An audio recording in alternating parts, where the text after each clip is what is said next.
Pagi fokus aja sekarang itu. Baik, yuk, ya.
بسم الله الرحمن الرحيم.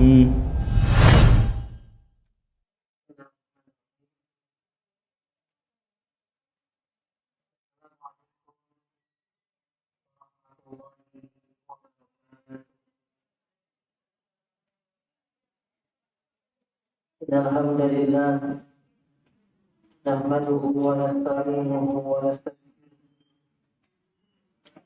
ونعوذ بالله من شرور أنفسنا ومن سيئات أعمالنا. من يهده الله فلا مضل له ومن يضلل فلا هادي له. أشهد أن لا إله إلا الله وحده لا شريك له وأشهد أن محمدا عبده ورسوله لا نبي بعده. قال الله تبارك وتعالى: يا أيها الذين آمنوا اتقوا الله حق تقاته ولا تموتن إلا وأنتم مسلمون. وقال أيضا: يا أيها الناس اتقوا ربكم الذي خلقكم من نفس واحدة وخلق منها زوجها وبث منهما رجالا كثيرا ونساء.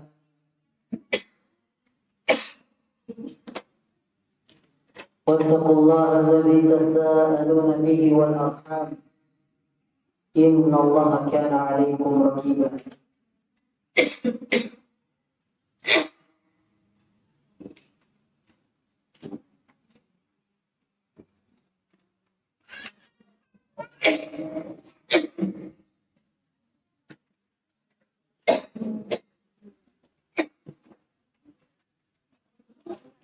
فإن أصدق الحديث كتاب الله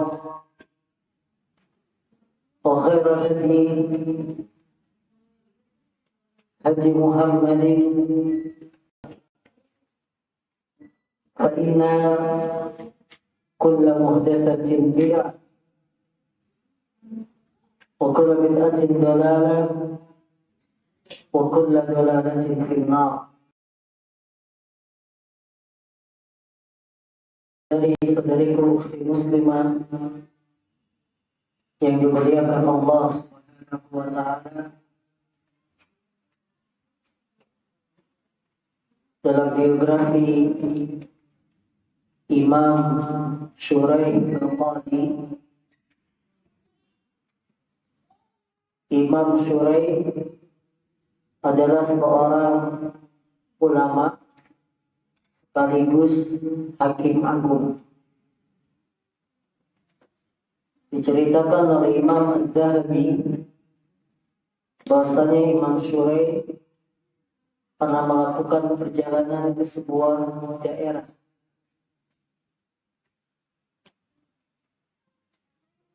Kemudian ketika Imam Shuraih sampai daerah tersebut untuk suatu tugas, beliau melewati dua wanita. Yang satu sudah sepuh, yang satunya lagi masih muda, cantik. Pandangan pertama membuat Imam Shuraih jatuh hati. Kemudian dia bertanya, apakah ibu ini adalah anaknya? Iya, ini anak saya. Kemudian Imam Shuraih berlalu pergi begitu saja. Namun pandangan ini teringat terus di hati Imam Shuraih, membuat dia tidak bisa tidur karena melihat sesosok seorang gadis yang cantik jelita. Dia ceritakan hal ini ke teman-temannya Imam Shuraih, dan teman-temannya mengatakan, wahai Shuraih, hati-hati. Daerah tersebut terkenal wanitanya akhlaknya tidak baik. Wanitanya akhlaknya tidak baik. Akan tetapi bayangan wanita tersebut tidak bisa hilang. Maka akhirnya Imam Shuraih memutuskan untuk menikahi gadis tersebut. Dia datang kembali ke daerah itu. Dia bilang kepada ibunya ingin melamar putrinya. Walaupun nasihat temannya masih teringat, hati-hati, wanita-wanita sana akhlaknya tidak baik. Setelah dilamar, dilangsungkan akad nikah. Karena Imam Shuraih mengingat nasihat teman-temannya, wanita daerah tersebut akhlaknya tidak baik, maka si gadis cantik yang sekarang sudah menjadi istrinya, setelah akad nikah, Imam Shuraih hanya berkata, saya akan sholat 2 rakaat. Belum ngobrol sama istrinya, dia bilang apa? Saya akan sholat 2 rakaat. Sunnah bagi seorang pengantin, bila setelah selesai akad, sholat 2 rakaat. Ternyata si gadis cantik yang sudah jadi istrinya ini ikut sholat. Ikut sholat 2 rakaat tanpa disuruh. Ikut sholat 2 rakaat. Di malam hari, malam pertama dengan istri yang dia cintai, Imam Shuraih ngobrol, saling bercerita apa kesenangan masing-masing, apa yang tidak disukai oleh masing-masing.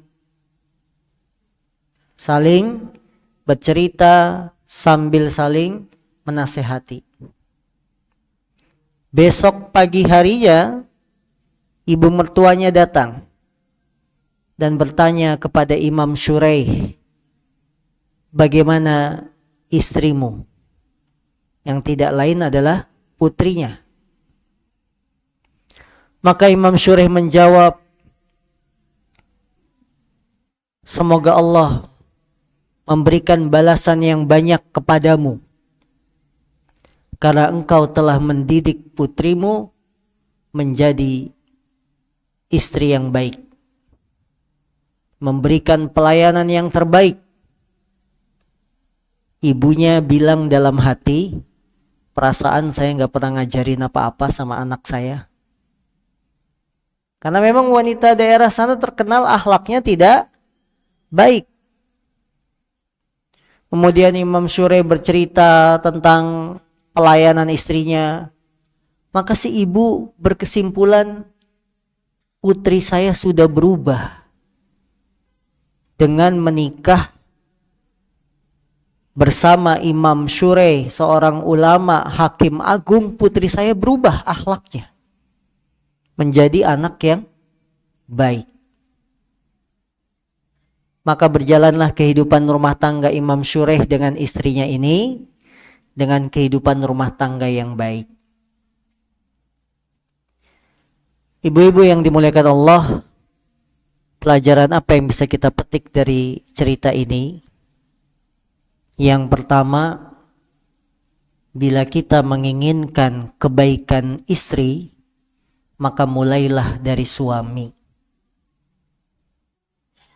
Para suami yang ingin istrinya baik, maka mulailah dari diri sendiri. Introspeksi suami. Maka insya Allah istri pun akan ikut baik karena sebab kebaikan suaminya. Imam Syuraih bukan orang sembarangan, dia orang berilmu. Setelah akad nikah dia salat 2 rakaat, berdoa kepada Allah, meminta kebaikan istrinya, meminta kebaikan rumah tangganya. Ini laki-laki yang bukan sembarangan. Suami yang baik membuat istri pun akan jadi baik. Buktinya si istri ikut salat 2 rakaat tanpa disuruh. Sehingga ini teguran bagi kita semua. Kalau kita menginginkan kehidupan rumah tangga yang baik, mulai dari kepala keluarga, mencontohkan. Contohkan kepada istri, mencontohkan kepada anak, perbuatan-perbuatan baik, sehingga mereka bisa meniru. Pelajaran kedua dari kisah ini, kalau ingin istri itu patuh, taat, penuhi kebutuhannya. Kebutuhannya penuhi. Ibu-ibu, kira-kira hakim agung tuh gajinya berapa? Banyak tidak, Bu? Banyak. Di atas UMR? Pasti. Maka cara agar istri taat, patuh dan taat, penuhilah nafkahnya. Penuhilah kebutuhannya. Ini cara paling praktis jitu. Ingin punya istri mendengar, taat, manut, penuhi kebutuhannya. Maka dia tidak akan membangkang. Cara ini yang telah diambil oleh Khalifah Umar bin Abdul Aziz. Yang para ulama mengatakan Umar bin Abdul Aziz itu khalifah kelima. Setelah Ali bin Abi Thalib, tidak ada lagi pengganti di antara yang muncul Umar bin Abdul Aziz. Bagaimana beliau menjadikan rakyatnya mendengar, patuh dan taat? Beliau penuhi kebutuhan rakyat. Rakyatnya dibuat makmur. Gaji dinaikin, kebutuhan pangan, sembako dimurahin. Rakyat dimakmurkan sama negara, sama pemimpin, kira-kira berani berontak nggak, Bu? Tidak berani. Orang sudah terpenuhi semua kebutuhan, ngapain protes? Pekerjaan diberikan, gaji dikasih. Sehingga di saat kepemimpinan Umar bin Abdul Aziz, rakyatnya adem ayem, makmur, jauh dari masalah. Karena dipenuhi kebutuhannya. Nah, begitupun para suami ketika ingin punya istri taat, manut, penuhi kebutuhannya. Ajak dia jalan-jalan ke toko emas. Jalan-jalan aja, Bu. Suruh lihat-lihat, lihat-lihat sana. Nah, keluar pasar yang dibeli popcorn. Penuhi kebutuhannya, maka istri akan mendengar dan taat. Dan dari kisah ini juga bisa kita ambil pelajaran, istri itu senang kepada suami yang tidak pelit. Hakim agung, gajinya besar tapi dia tidak pelit sama istrinya, sudah. Istrinya yang terkenal akhlaknya tidak baik, nurut, patuh karena suami tidak pelit. Para istri yang punya suami tidak pelit, bahagia tidak? Bahagia. Tapi kalau suaminya pelit, bulanan saja harus diminta, harian harus diminta. Kalau tidak diminta tidak ngasih, ya. Ini bukan suami yang baik. Karena itu Rasulullah ketika ada yang melamar Zainab bintu Jahsh, Rasulullah mengatakan, amma Abu Jahm fala yada'u asahu an atikihi wa amma Muawiyah fasalukun lama lalah. Yang akan melamarmu wahai Zainab ada dua orang. Yang pertama Abu Jahm, tapi dia tidak pernah meletakkan tongkatnya dari pundaknya. Artinya apa? Emosian. Yang kedua, yang akan melamarmu Muawiyah, kata Nabi. Tapi Muawiyah itu miskin, gak punya duit. Jangan terima lamaran kedua orang ini. Menikahlah dengan Usamah bin Zaid. Allahu Akbar. Sehingga saudari-saudariku yang dimuliakan Allah, istri yang baik, dia akan bahagia ketika punya suami yang tidak pelit. Pelajaran juga yang bisa kita petik dari hadis ini, para orang tua jangan putus asa dengan akhlak yang buruk dari anaknya. Kita sering mengeluhkan, anak saya nakal, anak saya bandel, anak saya belum pakai jilbab, anak saya pergaulannya masih bebas. Jangan putus asa. Bisa jadi Allah merubah hatinya ketika dia menemukan jodoh yang tepat. Allah jadikan sebagai petunjuk hidayah kepada putri kita. Anak laki-laki kita kerjaannya main. Bisa jadi nanti di masa depan dia menjadikan anak laki-laki yang membanggakan orang tuanya. Maka para orang tua jangan berputus asa dengan akhlak buruk dari anak. Bisa berubah. Karena yang maha merubah hati seseorang adalah Allah, dan Allah maha mampu. Sehingga doa-doa ibu-ibu sangat diharapkan untuk kebaikan anak-anak kita. Jangan putus asa. atau malah berdoa keburukan. Anaknya nakal, dasar anak nakal, anak durhaka, nggak boleh. Jaga lisan. Jangan berputus asa dengan sikap tidak baik dari anak-anak kita. Yakinlah anak kita bisa berubah. Asalkan kita mau usaha, jangan putus berdoa, maka Allah akan mengabulkan permintaan kita. Terakhir, pelajaran dari kisah ini, bagi para orang tua, hendaklah mencarikan jodoh terbaik buat anak-anak kita. Kalau yang datang melamar seorang alim, ulama, ustadz, bagus kedudukannya, terima. Jangan ditolak. Pilihkan jodoh-jodoh terbaik buat anak-anak kita.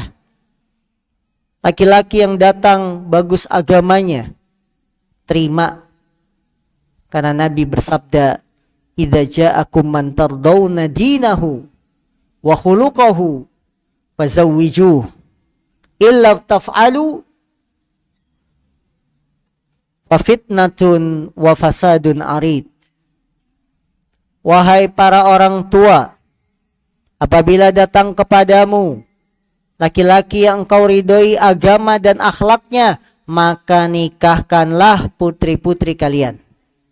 Kalau kalian tidak melakukan, maka akan muncul fitnah dan kerusakan yang besar. Sehingga para ibu tidak usah membuat syarat-syarat yang berat. Yang penting calon mantu kita agamanya bagus, punya pekerjaan tetap. Kalau tidak punya pekerjaan tetap bekerja, bisa menafkahi putri kita, terima. Tidak harus nyarinya mantu lulusan Madinah. Pokoknya yang menikah anak saya harus lulusan Madinah, harus ustadz besar. Nggak ada. Karena Nabi mensyaratkan hanya agama yang baik dan akhlak yang baik. Agamanya yang baik bisa membimbing putri kita, anak-anak nanti cucu-cucu kita. Akhlak yang baik, dia akan memuliakan istrinya, tidak main pukul, tidak emosi, dan seterusnya. Inilah ibu-ibu yang dimuliakan Allah, sedikit muqaddimah di kajian kita pada pagi hari ini. Bab toharah, penyimpangan dosa yang banyak diremehkan kaum wanita, poin ke-15.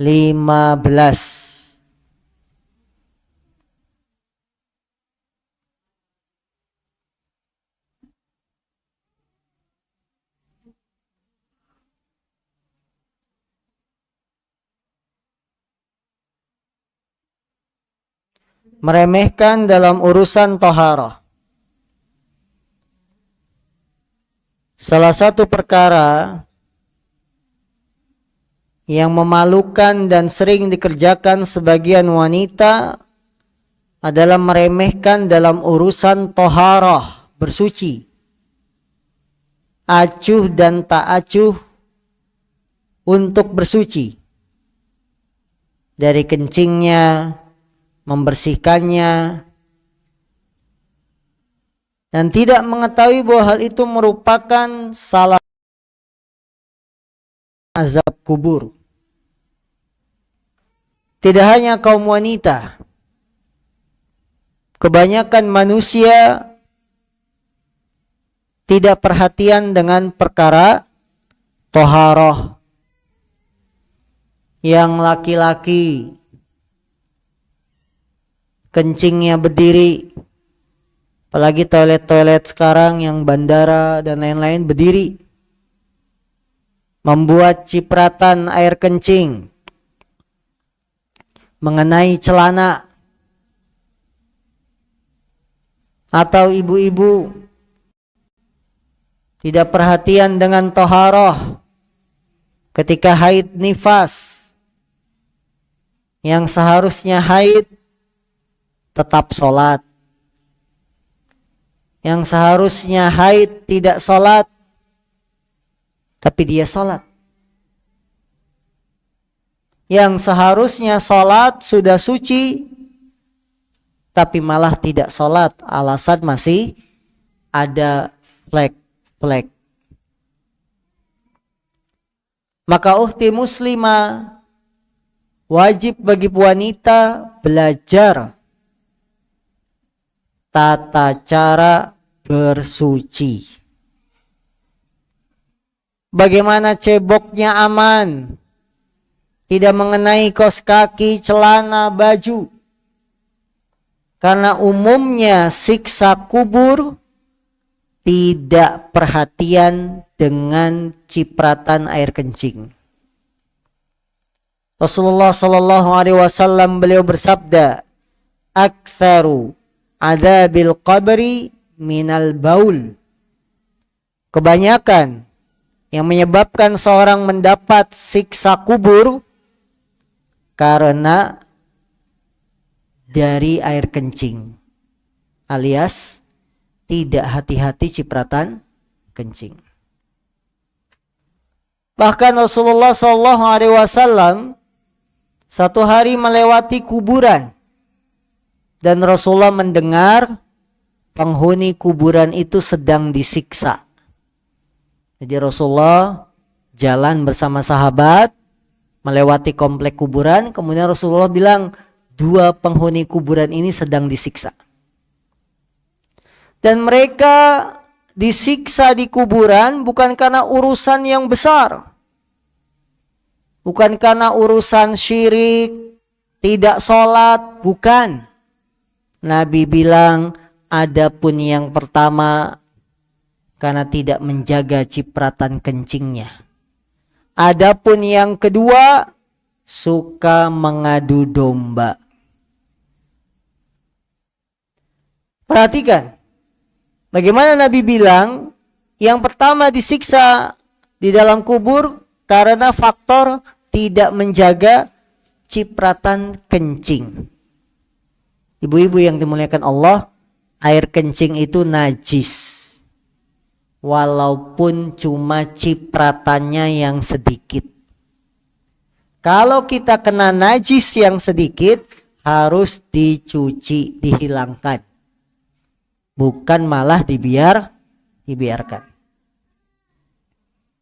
Maka ukhti muslimah, ketika kita buang hajat, buang air kecil, pastikan aman. 1, sebelum keluar kamar mandi, persiapan, kaki disiram lagi.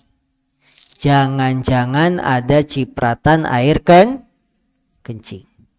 Jadi biasakan kalau kita buang hajat air kecil, kalau sudah selesai tuntas, mau keluar, kaki disiram. Barangkali kena cipratannya, sehingga membuat kita jalan membawa najis di kaki. Yang kedua, pastikan baju celana aman. Kalau perlu digulung, gulung. Kalau perlu dibuka, buka. Agar cipratan kencing tidak mengenai baju dan celana. Ya kalau ibu-ibu kan semuanya di kamar mandi ya, nggak ada yang sambil berdiri. Nah kalau kita di kamar mandi pastikan aman, baju kita tidak kena cipratan atau gayung embernya tidak terlalu dekat dengan kloset. Kadang-kadang di SPBU itu karena kamar mandi sempit, kloset dengan ember itu dekat, betul? Nah ini bahaya, hati-hati. Pastikan lantai-lantai kita siram, setelah kencing kaki kita siram. Karena kata Nabi, kebanyakan siksa kubur itu dari cipratan-cipratan kencing. Yang ketiga, pastikan celana dalam kita aman. Jangan karena nahan-nahan kencing ada satu tetes yang keluar. Kemudian kita pakai lagi tanpa dicuci. Ini berarti membawa najis. Maka saudari-saudariku ukhti muslimah, jaga diri kita dari yang namanya air kencing. Jangan sampai membuat kita rugi, membuat kita disiksa di alam kubur. Apalagi yang harus diperhatikan? Pastikan tuntas. Kalau kencing, buang hajat, air kecil, baru keluar kamar mandi, melangkah 5 langkah, 3 langkah, sudah kepikiran, sepertinya ada yang keluar. Kayak ada cerit. Lagi sholat, ruku, sujud, kok ada yang turun? Deser. Apa deser? Mendeser, ya. Sur, kayak ada yang keluar. Pastikan tuntas, maka jangan tergesa-gesa di kamar mandi. Selesaikan tuntas. Dan masing-masing kita tahu patokannya selesai air kencing habis itu apa, kan kita tahu, bisa merasa. Kalau ditahan, rasanya dari awal itu sudah ada yang mengganjel, sakit, begitu kita keluarkan enak, plong air kencingnya sampai habis tuntas. Jangan sudah kencing, keluar kamar mandi, berwudu, habis wudu jalan ke masjid, masuk tempat sholat, merasa kok ada yang keluar. Jangan. Karena kalau benar-benar ada yang keluar, berarti ada najis yang keluar. Dan ini sekali lagi menjadikan kita orang-orang yang akan disiksa di alam kubur gara-gara cipratan kencing. Anak-anak kita, terutama yang laki-laki, ajarkan bersih. Jangan kencing anak laki-laki sembarangan habis main bola. Kencing di pinggir lapangan, kencing di selokan, apa selokan? Got. Gak cebok. Lihat, tidak cebok itu berarti najisnya masih ada di kemaluannya. Di ujung kemaluan, tidak bersih. Maka jangan heran kadang-kadang keluhan anak laki-laki kemaluannya bengkak. Karena nggak bersih. Terutama yang belum disunat. Kotorannya numpuk. Ajarkan anak-anak kita. Laki-laki, anak perempuan, ajarkan. Tuntas ketika buang hajat. Jangan masih ada sisa 1 tetes, 2 tetes mengenai celana. Najis. Kalau celananya najis, dibawa sholat, tidak sah. Karena syarat sholat dalam keadaan suci. Inilah ibu-ibu poin ke-15. Penyimpangan yang biasa dilakukan kaum wanita, begitu juga laki-laki, tidak menjaga dari cipratan kencing.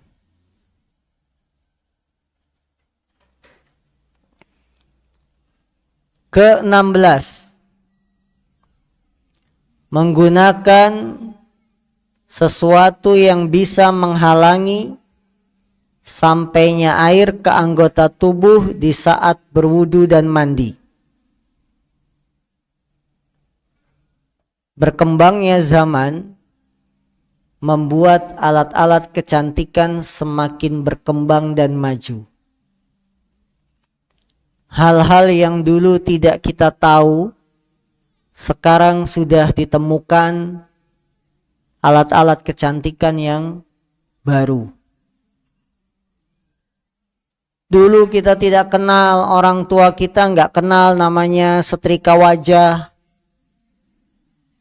Yang mereka tahu setrikanya yang pakai areng. Betul?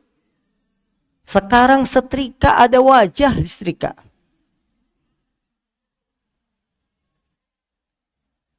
Dulu orang tua kita tidak kenal yang namanya krim pagi, krim duha, krim siang, krim subuh. Taunya mereka apa? Pakai apa biasanya orang tua zaman dulu? Ya, pakai lidah buaya.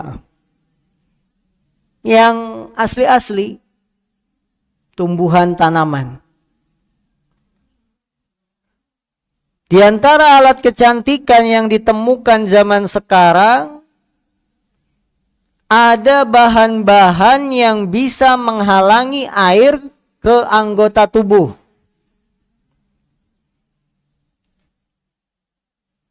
Memakai asedo yang tebal,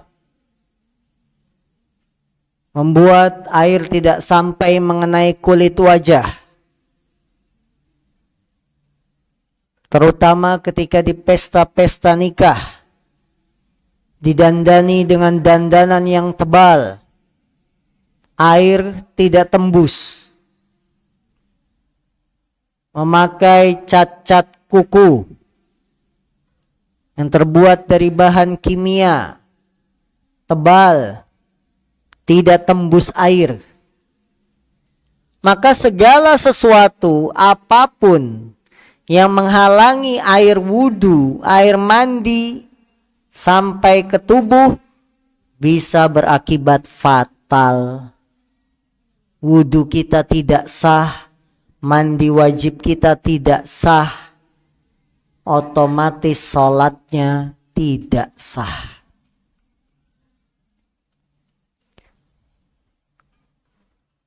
Para ulama sudah membahas masalah ini. Para ulama zaman dulu membahasnya tentang cat kuku, karena mereka tidak menjumpai zaman sekarang alat-alat kecantikan yang canggih.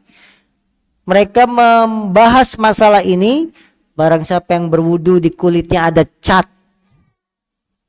dan mereka paham cat itu tebal, tidak bisa tembus air, maka wudunya tidak sah, mandi wajibnya tidak sah.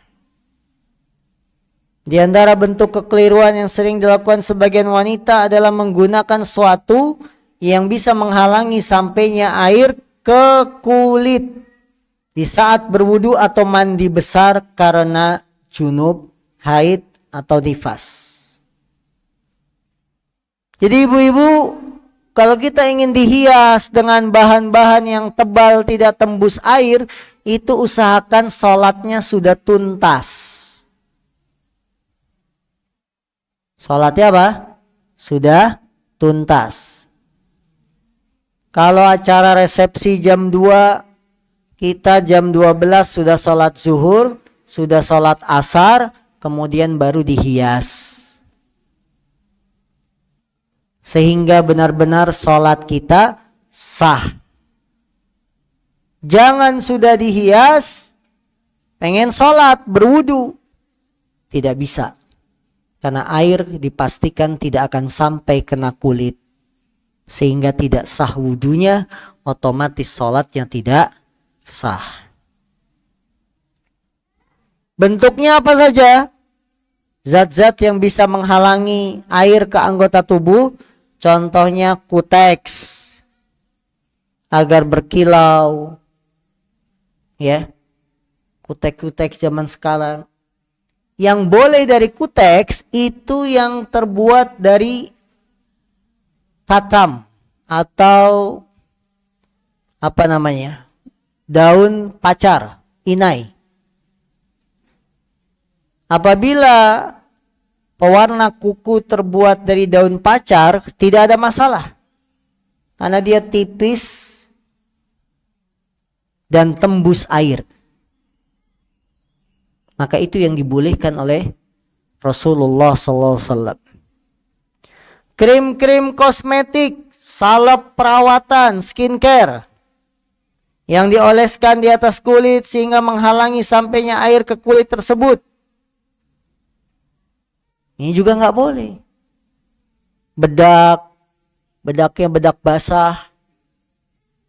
Ada bedak basah, Bu, tebel-tebel. Nah, ini hati-hati. Kalau salat kita tidak sah, apa yang kita bawa nanti pada hari kiamat?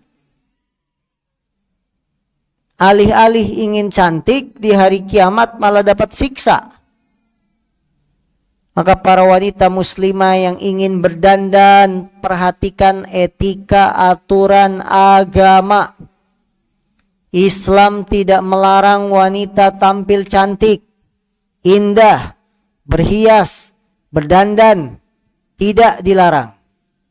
Akan tetapi, keinginan kita cantik, rapi, harus sesuai dengan aturan. Tidak dengan hawa nafsu kita. Contoh dengan hawa nafsu, operasi plastik, oplas. Ini hawa nafsu. Ingin tampil cantik tapi mengikuti hawa nafsu, akhirnya operasi plastik. Bagaimana dagunya kelihatan tirus. Tahu tirus, Bu? Bagaimana lesung pipinya biar apa, Bu? Ya. Kelihatan pipinya bagaimana biar cubi. Cabi. Tulisannya cubi kan? Iya. Boleh kita berdandan, boleh kita berhias. Karena Nabi bersabda, khairun nisa antasuruka idza absarta, sebaik-baik wanita, istri yang menyenangkanmu ketika kamu memandangnya. Boleh. Tapi ikuti aturan. Bukan boleh yang kebablasan. Boleh tapi kebablasan. Melampaui batas. Tidak boleh. Ingin punya model hidung kayak hidungnya artis Korea. Akhirnya diapain? Di filler. Dioperasi. Ketika sudah selesai operasi, ternyata hidungnya penyok. Pengennya cantik malah penyok. Ya. Sering bersin-bersin. Sering ingusan. Nah ini. Karena tidak memperhatikan koridor aturan agama dalam berhias. Ingin tampil cantik, pakai baju-baju yang menawan. Menarik hati orang untuk melihat. Ini pun tidak boleh. Jadi kita pakai baju bukan untuk menarik perhatian. Kalau untuk menarik perhatian namanya libasus syuhrah. Man labisa thawba syuhrah. Barang siapa yang memakai pakaian ketenaran. Dia untuk tenar, untuk jadi pusat perhatian. Albasahullahu yaumal qiyamah libasa madhillatin. Orang yang pakai baju supaya terkenal, supaya dijadikan pusat perhatian, nanti hari kiamat dia akan memakai baju penuh kehinaan. Di dunia dia dapat sanjungan pujian, di akhirat dapat kehinaan. Maka ukhti muslimah yang dimuliakan Allah, ikuti aturan ini. Krim yang kita pakai, lipstick yang kita pakai, asido, eyeliner, maskara, perhatikan. Apakah bisa menghalangi sampainya air ke kulit atau tidak? Jika dia mengetahui hal itu, lalu meremehkan, maka terkadang akan menyebabkan sholat dan mandi junubnya tidak sah. Nabi SAW telah memerintahkan agar bersungguh-sungguh dalam membersihkan sela-sela jari agar air sampai di antara jari jemari tersebut. Dari Ibnu Abbas diriwayatkan bahwa Rasulullah SAW bersabda, "Idza tawadda'ta fakhallil baina asabi yadaik wa rijlaik. Jika engkau berwudu, bersihkanlah di antara sela-sela jari jemari tangan atau sela-sela jari jemari kaki. Jadi kalau sela-sela jari jemari aja harus dipastikan sampainya air, apalagi anggota wudu yang kelihatan. Tangan, wajah, ini kan kelihatan besar. Kalau anggota wudu yang besar-besar ini tertutup dengan sesuatu, maka harus dihilangkan dulu agar wudunya sah, mandinya sah. Kalau kita punya luka yang sedang diperban, maka cukup diusap di atasnya saja, tidak usah disiram. Ini menunjukkan bahan apapun yang menghalangi sampainya air ke kulit harus dihilangkan, karena nanti pengaruhnya terhadap sholat. Kalau wudunya tidak sah, sholatnya tidak sah. Kalau mandi junubnya tidak sah, sholatnya juga tidak sah. Kayak ibu-ibu kalau dandan yang tipis-tipis saja, Bu. Nggak usah medok. Tahu medok? Tipis ya, yang semut. Tahu semut? Semut itu apa? Lembut, rapi ya. Iya, nggak usah tebal-tebal malah kayak badut, kayak ondel-ondel. Jangan. Yang rapi, tipis-tipis tapi rapi, cantik di depan suami, seperti itu. Tidak dilarang. Ya. Tapi dengan koridor-koridor, aturan-aturan yang sudah ditetapkan oleh agama.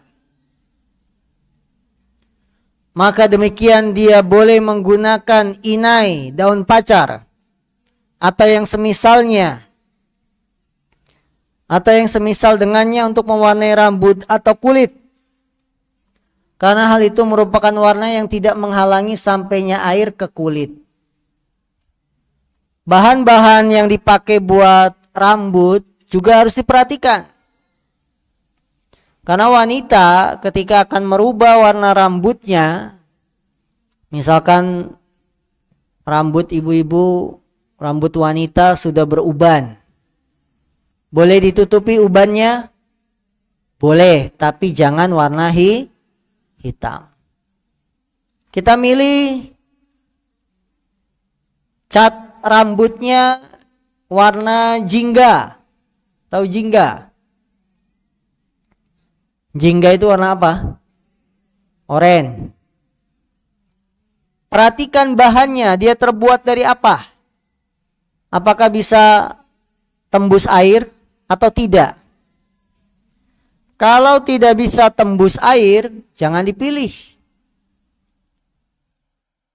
Begitupun dalam proses sebelum dicat, apa namanya? Bleaching. Proses bleaching ini kan lama, betul? Karena nggak bisa langsung cat itu langsung ditiban di rambut asli, itu nggak bagus hasilnya. Rambut aslinya di bleaching dulu. Setelah di bleaching lama, tunggu nanti balik lagi ya. Betul ibu-ibu? Setelah balik lagi baru bisa dicat. Ini bleaching ini kan lama, kita pulang ke rumah sholat, perhatikan dia bahan apa? Apakah tembus air ataukah tidak? Karena akan menyebabkan mandi besar kita tidak sah.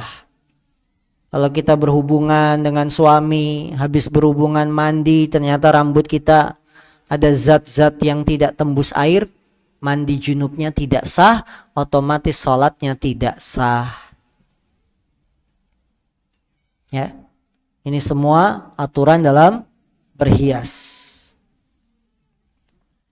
Dari Aisyah diriwayatkan bahwa dia berkata ada seorang wanita memberi isyarat dari balik kain penghalang. Di tangannya ada sepucuk surat yang ditujukan kepada Rasulullah SAW. Nabi pun mengurungkan tangannya mengambil surat tersebut seraya berkata, aku tidak tahu apakah ini tangan lelaki atau perempuan? Dia menjawab, ini tangan perempuan.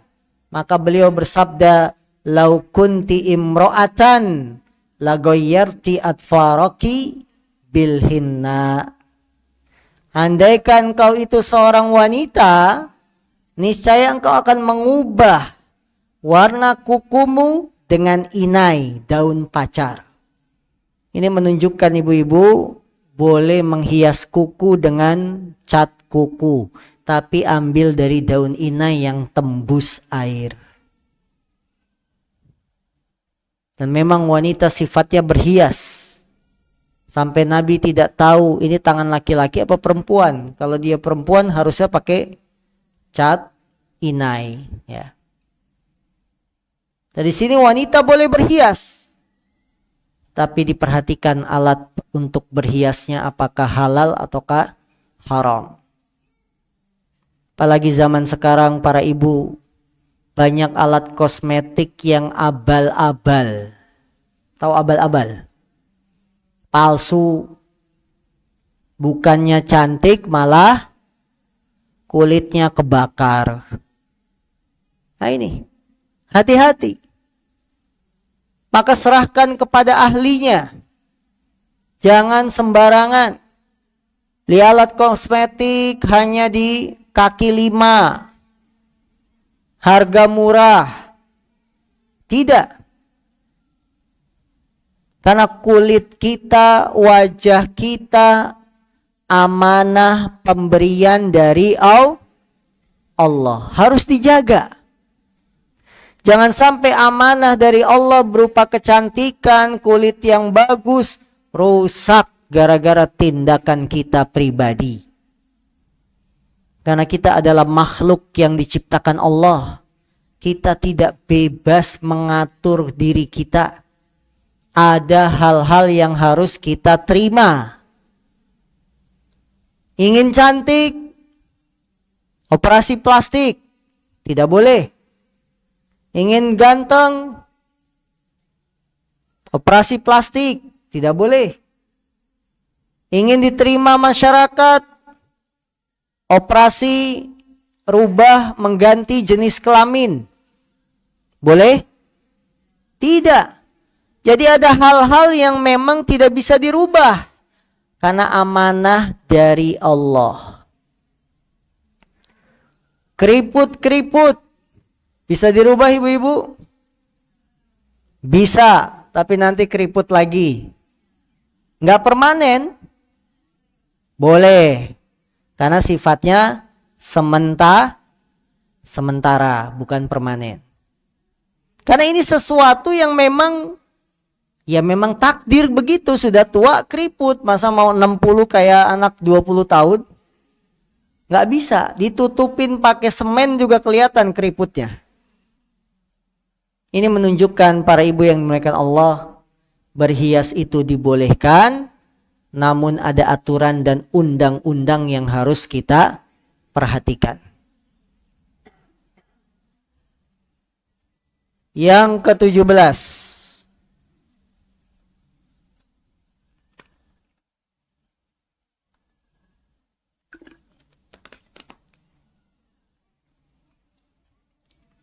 Tidak menyempurnakan wudu. Di antara bentuk peremehan dalam ibadah yang sering dikerjakan sebagian wanita adalah tidak perhatian dalam menyempurnakan wudu sebagaimana telah disyariatkan. Dia berwudu dengan cepat, tidak bersungguh-sungguh dalam basuhnya dan tidak pula memperhatikannya. Namun hanya sekedar membasahi anggota tubuhnya dengan air tanpa digosok atau disempurnakan basuhannya.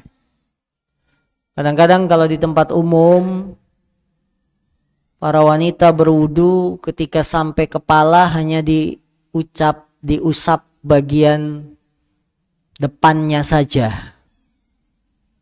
Ya, buka jilbab sedikit, bagian depannya diusap dengan air, sudah. Ini juga penyimpangan. Karena kita berwudu dianjurkan untuk secara baik, sempurna. Rasulullah bersabda, asbigil wudu, sempurnakanlah wudu itu. Wa khallil bainal asabi'. Dan bersihkanlah di antara jari jemari tangan dan kaki.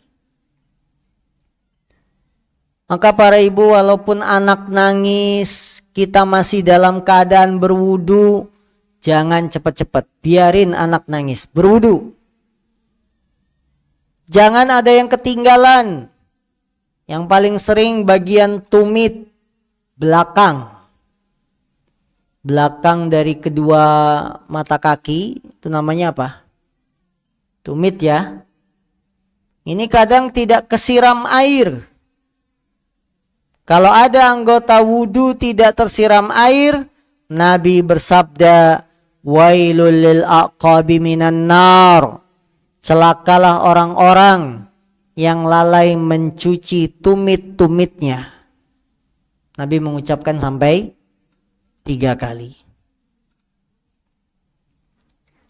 Jadi perhatikan wudu kita. Perhatikan mandi wajib kita. Jangan asal-asalan. Kecelakaan bagi tumit-tumit yang tidak disentuh air.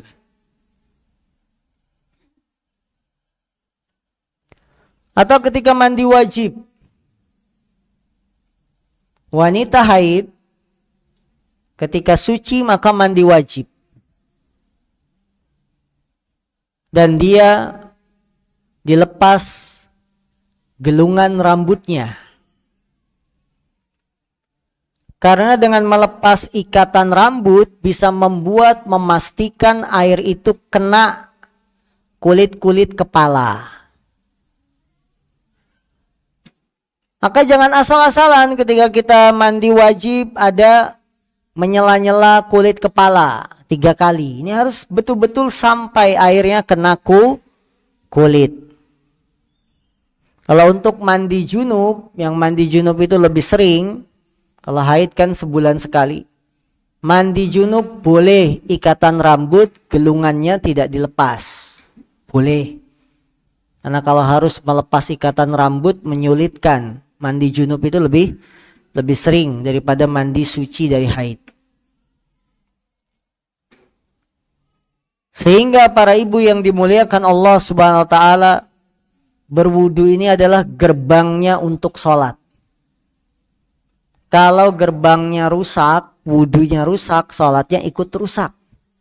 Karena Nabi bersabda, la yaqbalullah salata ahadikum idza ahdatha hatta yatawadda. Allah tidak menerima salat salah seorang di antara kalian jika dia berhadas sampai berwudu terlebih dahulu. Berwudu yang lengkap, yang sempurna, tidak asal-asalan. Wajah kena semuanya. Patokan wajah apa?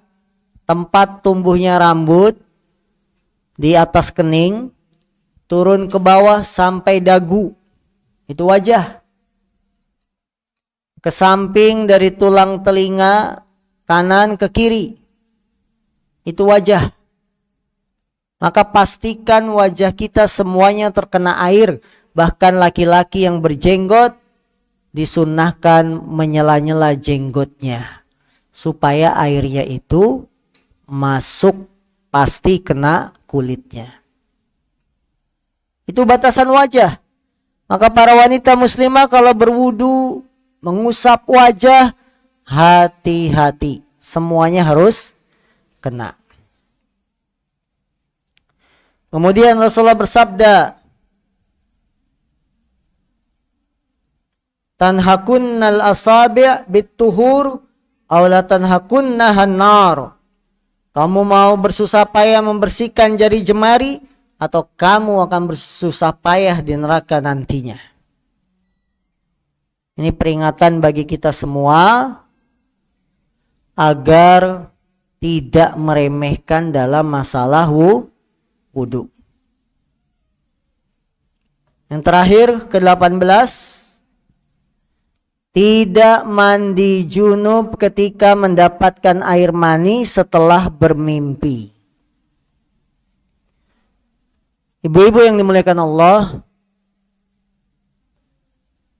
orang yang mimpi kemudian mendapati air maninya, maka tidak lepas dari 3 keadaan. Keadaan yang pertama, dia mimpi kemudian mendapati air mani dan yakin itu air mani, maka wajib mandi. Mimpi nih, keluar air mani, yakin itu air mani, wajib mandi. Mimpi kemudian tidak keluar air mani, maka tidak wajib mandi. Mimpi tidak keluar air mani, tidak wajib mandi. Keadaan ketiga, mimpi dan keluar air tapi ragu-ragu, ini air mani atau bukan mani. Misalnya karena faktor kecapean, kelelahan perjalanan, karena saking kelelahan bangun tidur ada dapati air, biasa disebut kalau karena kelelahan namanya air apa? Madhi. Maka kalau madhi tidak wajib mandi, hanya dicuci kemaluannya, diganti celananya, tidak wajib mandi. Nah, orang yang mendapati air mani setelah mimpi tapi tidak mandi junub, ini salah. Karena dia yakin itu air mani, maka tidak boleh meninggalkan mandi junub. Ada sebagian wanita yang tidak tahu ketika mendapatkan air setelah bermimpi dia wajib mandi junub. Akibatnya dia sholat, baca Quran, megang mushaf, duduk di masjid, bahkan terkadang tawaf mengelilingi Ka'bah dalam keadaan tidak bersuci. Dia lalai bahwa seluruh amalan tersebut tidak akan sah, sehingga dia mandi junub karena mimpi basah yang dialaminya saat tidur. Jadi kalau sudah mimpi basah, yakin itu air mani, maka wajib mandi. Dari Aisyah diriwayatkan dia berkata, Rasulullah pernah ditanya tentang seorang laki-laki yang mendapatkan ada yang basah di celananya. Sementara dia tidak ingat apakah dia ketika tidur bermimpi junub atau tidak. Beliau bersabda, hendaklah dia mandi junub. Beliau juga pernah ditanya tentang seorang laki-laki yang ingat telah bermimpi junub, tapi tidak mendapatkan ada yang basah di celananya ketika bangun. Maka apakah ia diwajibkan mandi junub pula? Beliau bersabda, tidak perlu mandi junub. Ummu Salamah berkata, wahai Rasulullah, apakah wanita yang mendapatkan hal itu juga harus mandi junub? Beliau berkata, iya, karena kaum wanita adalah saudara kandung kaum laki-laki. Jadi wanita juga mungkin keluar air mani. Apakah wanita mungkin mimpi basah? Mungkin. Walaupun jarang. Betul ibu-ibu? Mungkin wanita mimpi basah? Mungkin. Walaupun jarang.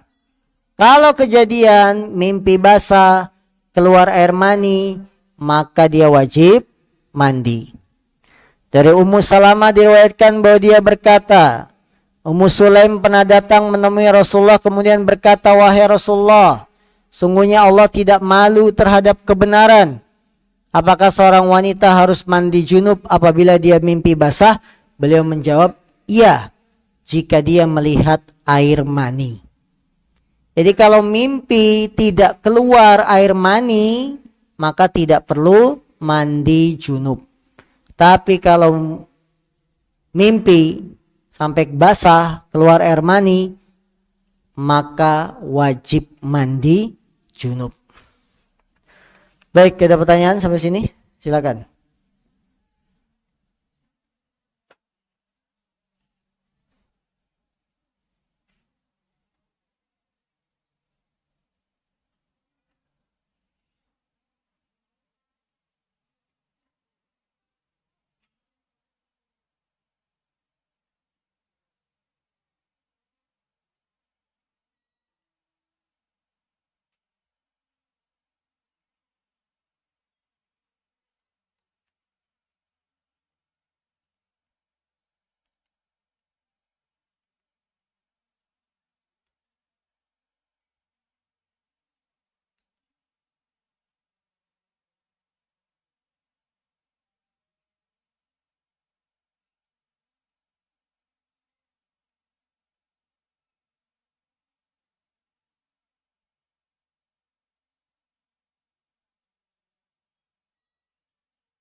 Bismillah.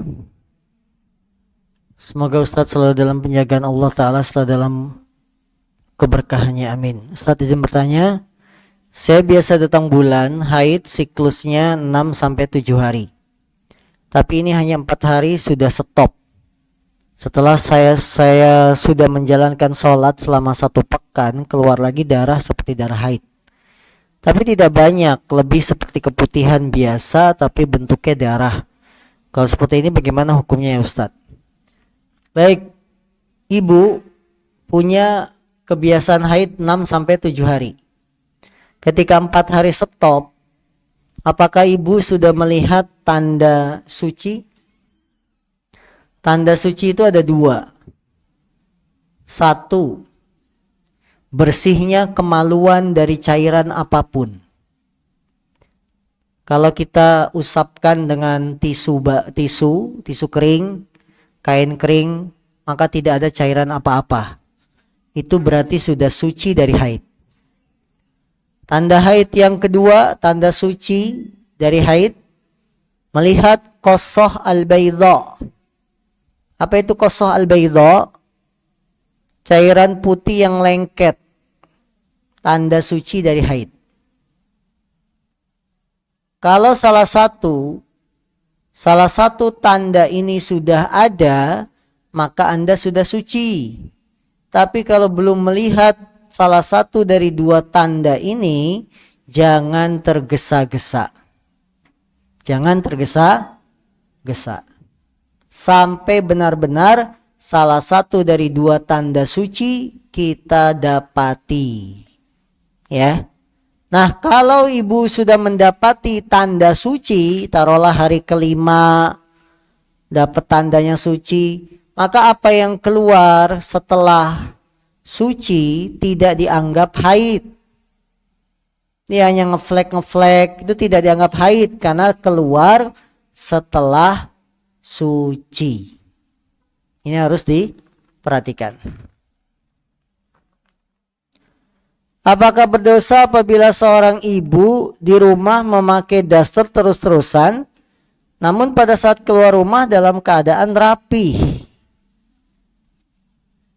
Ibu yang dimuliakan Allah, di rumah itu seorang ibu, seorang istri tidak ada masalah membuka aurat. Di antara bentuk buka aurat pakai daster. Karena bebas di rumah. Perintah wanita memakai jilbab, menutup aurat dari kepala sampai kaki, perintah ini ketika keluar rumah.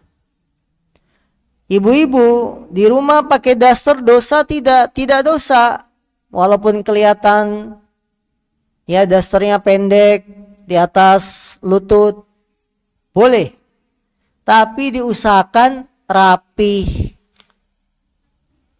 Jangan dasternya yang sudah robek, bolong. Ibu-ibu beli daster yang ya lumayan lah rapi, Ditsi. Ya, ibu-ibu tahu daster Ditsi? Nggak tahu? Aduh. Nanti lihat di Google ya.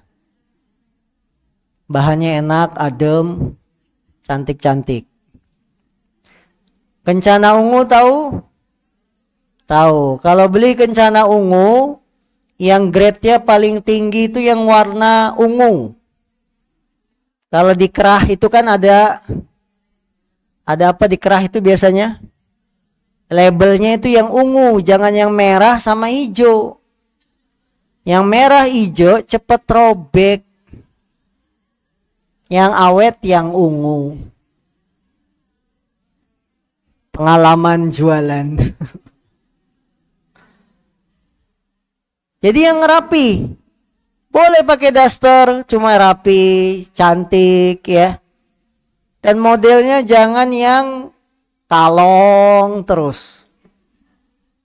Cari yang bagus, yang model-model anak SMA walaupun wajah kita bukan anak SMA.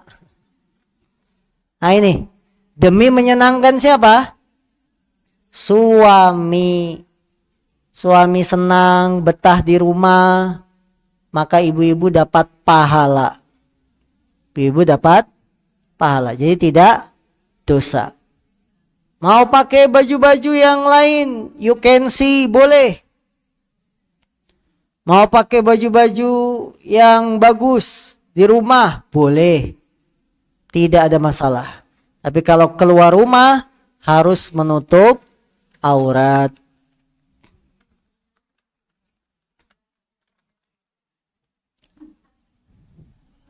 Bagaimana hukumnya umroh dengan program cicilan? Karena beberapa travel sunnah mengeluarkan program itu. Tidak wajib. Tidak wajib. Bahkan cenderung membuka pintu hutang. Betul? Umroh nyicil. Ngutang enggak? Utang, bahkan di brosurnya berangkat umroh dulu, bayar belakangan. Itu namanya apa? Hutang. Hutang sekalipun boleh, hutang boleh nggak? Boleh, tapi tidak dibuka luas. Hutang walaupun boleh tidak dibuka luas. Untuk apa hutangnya? Nabi Muhammad hutang itu untuk beli gandum. Beliau nggak punya uang buat makan. Beliau gadaikan baju besinya. Ditukar gandum. Nabi Muhammad hutang untuk membiayai pasukan yang akan perang. Tapi zaman sekarang hutang dibuka lebar-lebar. Bukan kebutuhan yang pokok, hutang. Kebutuhan pokok itu makan, ya, itu pokok. Tapi hutang, beli HP, hutang. Pengen yang bagus bisa dilipat HP-nya. Model sekarang ya, HP-nya dilipat. Hutang. Mau masaknya enak, beli kompor listrik, hutang. Kompor listrik, kalau ingin bisa dipakai masak, maka alat masaknya nggak bisa panci merek Jawa. Harus merek apa, Bu? Karena panci merek Jawa tidak bisa menyimpan panas. Akhirnya beli panci baru, hutang. Hutang semua. Maka ibu-ibu, hiduplah sesuai kemampuan. Kalau Anda belum mampu umroh, tidak usah hutang. Anda tidak dosa. Ulama sendiri saja berselisih pendapat umroh itu wajib apa sunnah. Kalau kita bilang umroh sunnah, kenapa harus hutang? Padahal membayar hutang sebuah kewajiban. Ya. Kalau ingin nabung, silakan. Namanya menabung, silakan. Tapi kalau cicil, berangkat duluan, pulang-pulang mikirin hutang. Ini tidak layak. Dampak yang lain, ketika pintu cicilan haji dibuka, antrian haji sudah 30 tahun. Gara-gara apa? Hutang. Orang yang belum punya uang, tabungannya baru 3 juta, bank menawarkan, ayo bisa ambil kursi haji. Nanti kami pinjemin 23 juta, karena buat dapat porsi haji itu minimal setoran 25 juta. Akhirnya yang tidak punya uang ini tergiur, ambil hutang dari bank untuk dapat porsi haji. Ini kan aslinya dia nggak mampu, membuat antrian semakin panjang. Akibat yang tidak mampu memaksakan diri ngutang. Coba haji zaman dulu. Orang tua kita bayar 1 juta 3 bulan langsung berangkat. Nggak ada zaman dulu cicilan haji. Langsung orang tua kita berangkat. Daftar tahun ini, daftarnya bulan Maret, bulan Juni langsung berangkat. Karena dia orang-orang mampu, sehingga antriannya nggak ada. Sekarang yang nggak mampu juga ngantri. Membuat kuota antrian haji semakin lama. Ya, ini akibat hutang. Setelah hubungan badan, lalu sholat subuh. Di dalam sholat ada yang keluar lagi. Ini mandi dulu enggak? Setelah hubungan badan, lalu sholat subuh. Mandinya kapan? Harusnya setelah hubungan badan, mandi junub, lalu sholat subuh. Kalau setelah hubungan badan, lalu sholat subuh, enggak sah.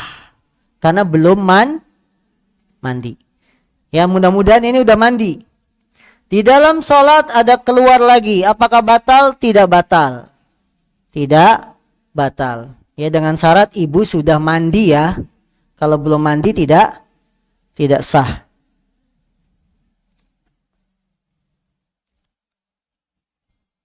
Anak saya mengecat rambut dengan cat rambut yang beli di minimarket dan ada label halalnya. Apakah ini cukup bagi kami bahwa cat rambut tersebut aman? Mohon pencerahan. Dipakai aja dulu, Bu. Cat rambutnya dilihat hasilnya bagaimana. Apakah dia tembus air atau tidak, ya. Semoga aman. Atau kalau ingin bertanya pada dokter kecantikan. Kalau ingin tanya, kita beli cat rambut di minimarket, kita tanyakan ke dokter, foto. Ini aman gak dokter kecantikan? Cat rambut seperti ini. Bagaimana cara mengajak suami anak laki-laki agar tidak kencing berdiri? Padahal sudah diberitahu melalui cerita Rasul, cuplikan video-video kajian dan lain-lain. Tapi tetap saja kencing berdiri dengan alasan safety karena khawatir kloset bisa pecah jika kencingnya nongkrong. Kencing dengan berdiri boleh, tapi dipastikan aman. Aman dari cipratan kencing. Kalau dipastikan aman dari cipratan kencing, maka boleh kencing dengan berdiri. Berdasarkan hadis, seorang sahabat safar pergi jauh bersama Nabi SAW. Kemudian sahabat ini melihat, aku melihat Nabi kencing dengan berdiri. Hadis kedua, hadisnya Aisyah, istri Nabi. Aisyah mengatakan, barang siapa ada yang bilang Nabi kencing dengan berdiri, jangan dibenarkan. Kedua hadis ini seolah-olah saling membantah. Sahabat Nabi bilang, saya melihat Nabi kencing dengan berdiri. Istrinya bilang, kalau ada yang cerita Nabi kencing dengan berdiri, jangan dibenarkan.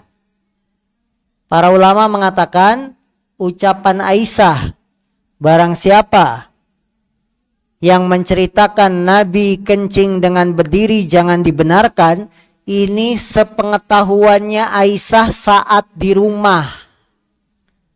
Selama di rumah, Nabi itu kencingnya tidak pernah berdiri. Itu sepengetahuannya Aisyah.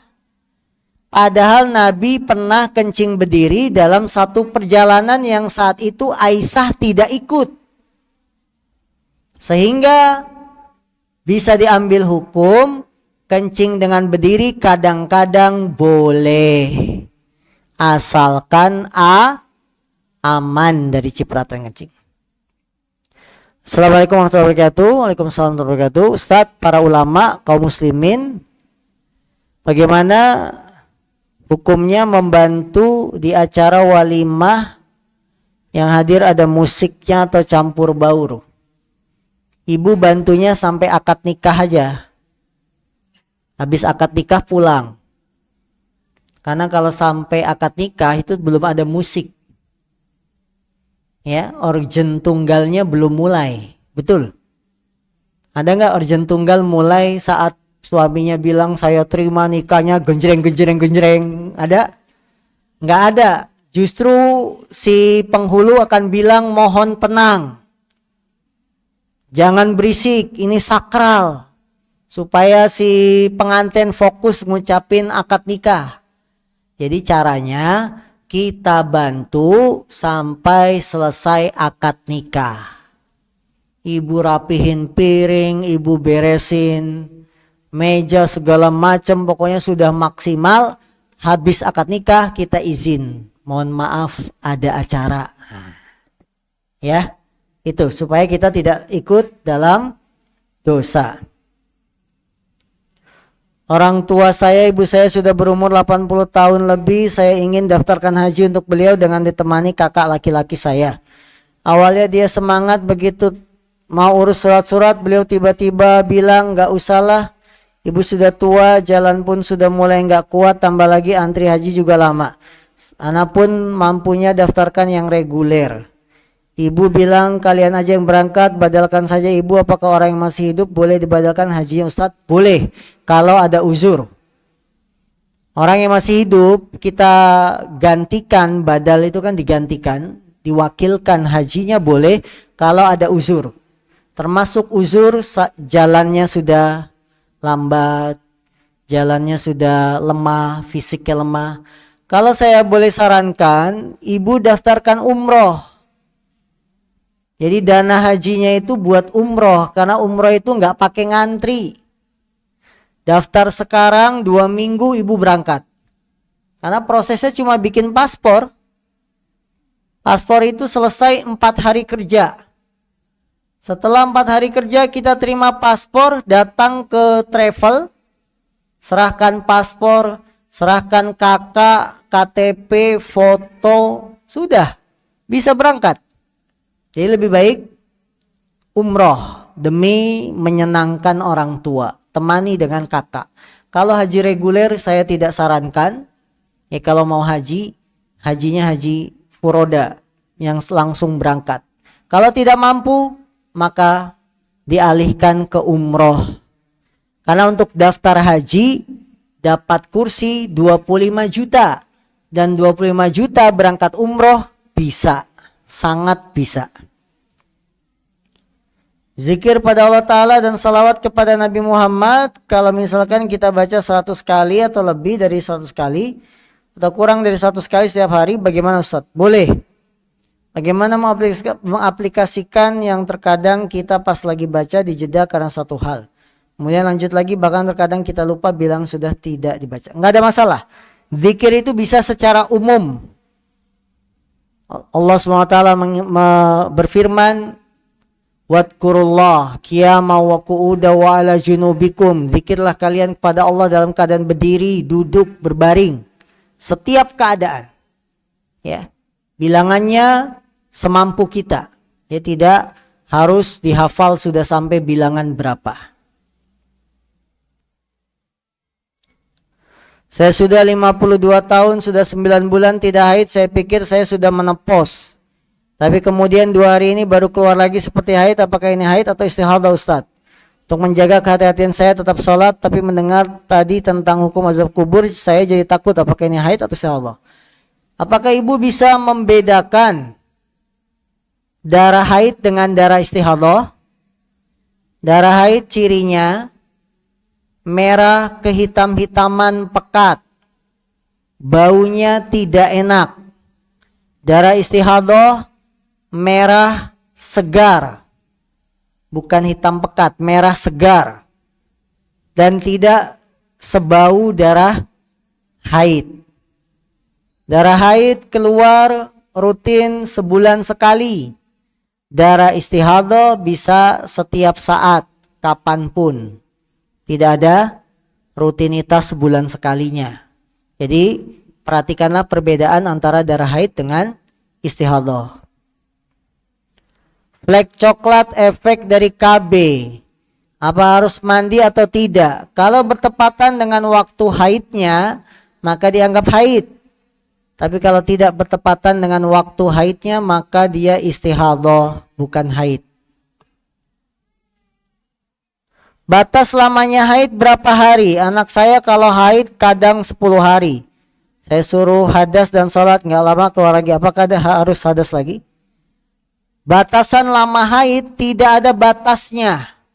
Selama darahnya cocok dengan sifat darah haid, maka dia haid. Ya. Tapi kalau darahnya sudah bukan seperti sifat darah haid, maka dia istihadhah. Jadi tidak ada batas maksimal. Ada yang mengatakan maksimal 15 hari. Ini kurang tepat.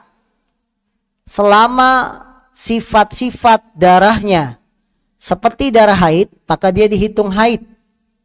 Ya, jangan dipaksakan mandi, kemudian ternyata besok keluar lagi. Ya, maka kalau keluar lagi ya mandi lagi setelah suci. Bagaimana hukumnya main arisan? Apakah termasuk membuka ladang hutang? Jika yang dapat pertama, dan apakah termasuk zalim untuk orang yang dapat terakhir? Arisan itu hutang, maka nggak usah ikut arisan karena sama saja kita ngutang. Orang yang pertama baru setoran pertama 100.000, dapatnya narik 1 juta. 900.000 dari mana dia? Dari pinjaman peserta arisan yang lain, betul? Itu namanya hutang. Akhirnya bulan kedua, karena kita sudah narik, kita bayar aja. Itulah hutang. Dan kita biasakan jangan berhutang. Ibu-ibu ikut arisan buat apa nih? Mau beli sofa bed, ya sudah nabung semampunya. Jangan dipaksakan sebulan harus setor 100.000 supaya bisa dapat narik nanti beli sofa. Sabar saja, kehidupan ini butuh kesabaran. Punya uang beli cash, nggak punya uang sabar. Enak kan prinsipnya? Punya uang beli cash, nggak punya uang sabar. Arisan bukan cuma satu. Di grup sebelah arisan barang. Di grup sebelah arisan uang.